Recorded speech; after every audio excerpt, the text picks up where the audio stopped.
हाय दोस्तों, आप सभी का मेरे YouTube चैनल पे स्वागत है। आज की इस वीडियो में मैं आपको संख्या पद्धति नंबर सिस्टम का पूरा बेसिक बता दूंगा। मतलब 10वीं तक 10th तक की क्लास में जितना बेसिक होता है वो आप एक ही वीडियो में जान लेंगे। अगर आपने मुझे 15 मिनट का समय अपना दे दिया तो डेफिनेटली 15 मिनट के बाद आपको ना तो कोई बुक उठानी पड़ेगी, ना किसी दूसरे प्लेटफॉर्म से पढ़ना पड़ेगा। डेफिनेटली मैं आपको पूरा सिखा कर जाऊंगा और इसका जो कुछ पोर्शन बचेगा तो वो नेक्स्ट वीडियो में डाल दूंगा, क्योंकि एक ही वीडियो में सारा समझाना पॉसिबल नहीं है। This is the reason why next video में हम समझेंगे। तो चलिए आज की क्लास शुरू करते हैं।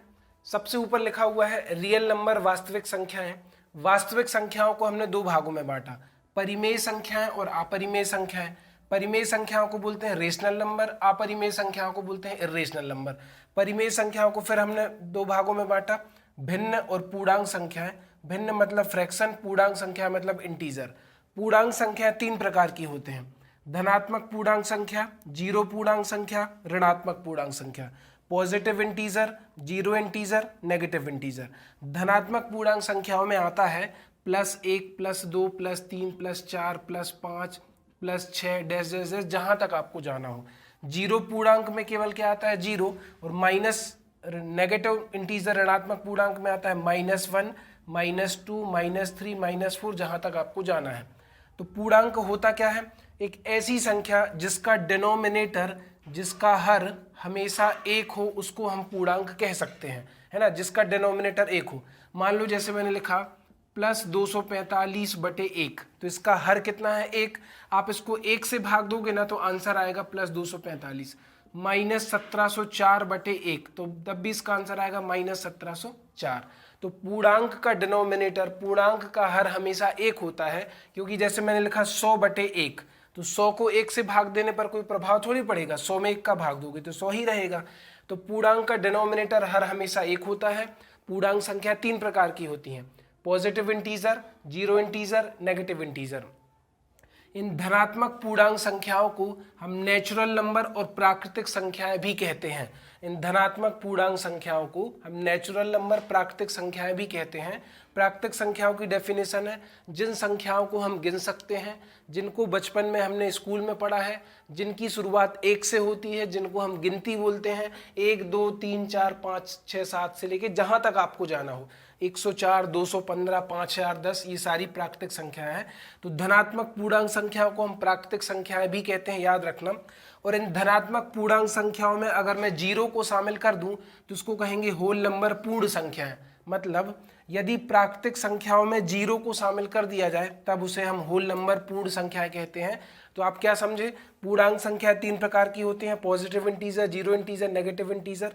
शून्य पूर्णांक में केवल शून्य आता है। ऋणात्मक पूर्णांक में ऋण 1, ऋण 2, ऋण 3, ऋण 4, ऋण 5, ऋण 6, जहां तक जाना हो। धनात्मक पूर्णांक में +1, +2, +3, +4, +5, +6, +7, जहां तक जाना हो। अब इन और दूसरी बात, इन पूर्णांक संख्याओं का हर हमेशा एक होता है। अगर आप 100 में एक का भाग देंगे तब 100 ही रहेगा। 245 में एक का भाग देंगे तो 245 ही रहेगा। -1704 में एक का भाग देंगे तो -1704 ही रहेगा। अब इन धनात्मक पूर्णांक संख्याओं को हम प्राकृतिक संख्या भी कहते हैं। जिन संख्याओं को हमने बचपन में पढ़ा है, जिनको हम गिन सकते हैं, जिनकी शुरुआत एक से होती है, जो हमें प्रकृति से या स्कूल से मिलती है, उन्हें प्राकृतिक संख्याएं कहते हैं। अगर इन प्राकृतिक संख्याओं में मैं जीरो को शामिल कर दूं तब मैं इनको क्या कहूंगा, पूर्ण संख्याएं, होल नंबर। राइट, आप समझ गए होंगे इतना। और हर इसका पूर्णांक संख्याओं का हर हमेशा एक होता है। अब इसके बाद अगर मैं भिन्न पर आऊं तो भिन्न का जो डिनोमिनेटर है, भिन्न का जो हर है, वो कभी भी एक नहीं होगा।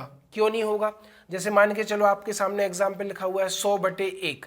आपके पास 100 रुपए हैं और आप अकेले हो, तो 100 में मैंने एक का भाग दिया तो वो 100 ही रहा, उसका थोड़ी टुकड़ा हुआ। भिन्न मतलब टुकड़ा। तो इसीलिए भिन्न का हर कभी एक नहीं होता। आप बाकी कुछ भी रख सकते हो, जैसे 2/3, 4/5, 7/8, 11/5, ये सारे भिन्न है। बस उसका डिनोमिनेटर आपको एक नहीं रखना है, ठीक है। बाकी 2 के 3 हिस्से कर दिए, 4 के 5 हिस्से कर दिए, 1/2, 1 के 2 हिस्से कर दिए। जब आपने 100 में एक का भाग दिया तो वो 100 ही रहा, तो उसका फ्रैक्शन कहाँ हुआ। तो फ्रैक्शन का हर कभी एक नहीं होता, क्योंकि फ्रैक्शन मतलब होता है टुकड़ा। जैसे आपके पास 100 रुपए हैं, 100 रुपए आपने 3 लोगों में बांटे, A, B और C। ए को मिला 50 रुपए, बी को मिला 30 रुपए, सी को मिला 20 रुपए। तो ए बोलेगा 50 मिले हैं 100 में से, बी बोलेगा 30 मिले हैं 100 में से, सी बोलेगा 20 मिले हैं 100 में से, तो 100 का 50 इसको मिला, 100 का 30 इसको मिला, 100 का 20 इसको मिला, तो 100 के 3 टुकड़े हो गए, 50 से कम 50, 50 दूनी 100, इसको मैंने 1/2 कहा। तो इसी तरीके से आप आगे सॉल्व कर सकते हो। तो फ्रैक्शन भिन्न का हर कभी एक नहीं होता, आपको याद रखना है।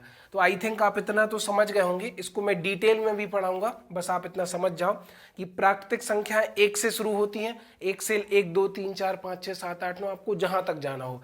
अगर प्राकृतिक संख्याओं में 0 को शामिल कर दूं तब वो पूर्ण संख्याएं कहलाती हैं, ठीक है, इतना याद रखना। ये फ्रैक्शन अपना हो गया। फ्रैक्शन में हर एक नहीं होता, नीचे आप कुछ भी रख सकते हो। -2/3 ये भिन्न है, बिल्कुल है। 17/4 ये भी भिन्न है, बस आपको नीचे क्या नहीं रखना है, नीचे 1 नहीं रखना है, ठीक है।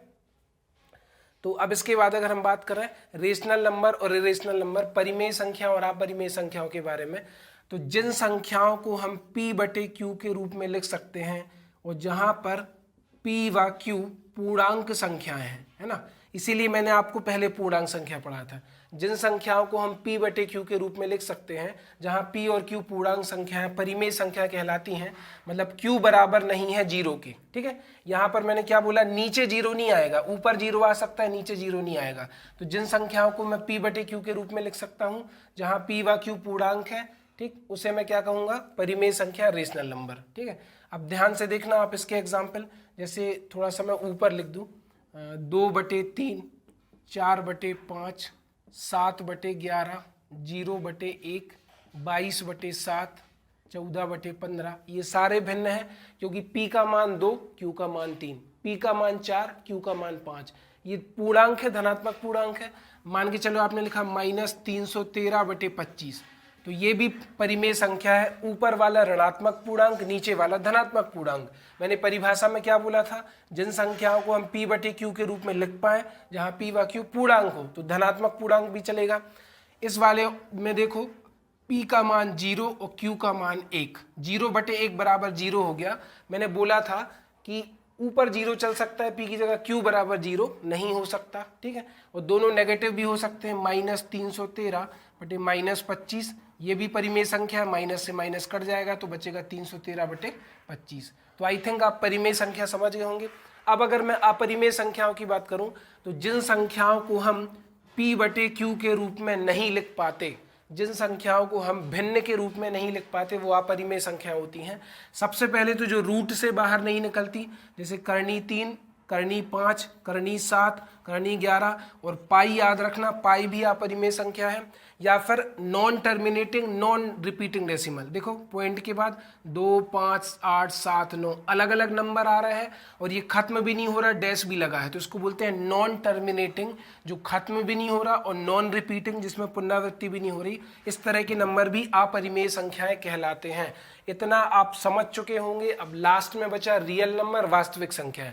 तो याद रखना, सभी परिमेय संख्याएं वास्तविक संख्याओं के अंतर्गत आएंगी, सभी अपरिमेय संख्याएं भी वास्तविक संख्याओं के अंतर्गत आएंगी, सारे भिन्न, सारे पूर्णांक संख्या, सब कुछ वास्तविक संख्याओं के अंतर्गत आएगा। मतलब जिन संख्याओं को हम संख्या रेखा पर प्रदर्शित कर सकते हैं, जिन नंबर्स को हम नंबर लाइन पर रिप्रेजेंट कर सकते हैं, वो रियल नंबर, वास्तविक संख्याएं कहलाती हैं। मान लो जगह मुझे स्पेस नहीं दिख रहा है, फिर भी मैं यहाँ पे एक नंबर लाइन बना देता हूँ। बिल्कुल बीच में आता है 0, 1, 2, 3, इस तरफ आता है -1, -2, -3 और आगे करके। तो जितने भी नंबर हैं, जैसे क्या है 1/2, तो इसको मैं भी संख्या रेखा पर प्रदर्शित कर सकता हूँ। तो सारे नंबर संख्या रेखा पर प्रदर्शित करे जा सकते हैं, तो वो कहलाते हैं रियल नंबर, वास्तविक संख्या है। इसको मैं डिटेल में डेफिनेशन के साथ साथ आपको एक्सप्लेन कर दूंगा अगले वीडियो में। तो ये सारा था बेसिक। अगर आपको कहीं पर भी समझ में नहीं आया तो वीडियो को रोककर, वीडियो को पॉज करके थोड़ा सा आप देख लीजिए, आपको डेफिनेटली समझ में आएगा। मैंने A to Z सारे कॉन्सेप्ट बताए हैं, और अगर आपने इस वीडियो को शिद्दत से देखा तो डेफिनेटली आपको इसके बाद इसके ऊपर कोई वीडियो नहीं देखनी पड़ेगी। और लास्ट में मैं बस इतना ही कहूँगा कि एक इंसान हमेशा अपने भाग्य को कोसता है, लेकिन इंसान का कर्म उसके भाग्य से ऊंचा होता है। इंसान के कर्म हमेशा उसके हाथ में होते हैं। तो आप कर्म पर ध्यान दीजिए। आप जितने अच्छे कर्म करेंगे, आप भाग्य को भी पीछे छोड़कर आगे निकल सकते हैं। तो आप कमजोर मत पड़िए, ठीक है। आप जितनी मेहनत करेंगे, डेफिनेटली आप एक बहुत अच्छे प्लेस पर पहुंच जाएंगे। आज की वीडियो में इतना ही। अगर आपको वीडियो बढ़िया लगता है तो दूसरे लोगों तक शेयर करिए। चैनल पे नए व्यूअर्स हैं तो चैनल को सब्सक्राइब करिए। Thank you so much. Bye bye.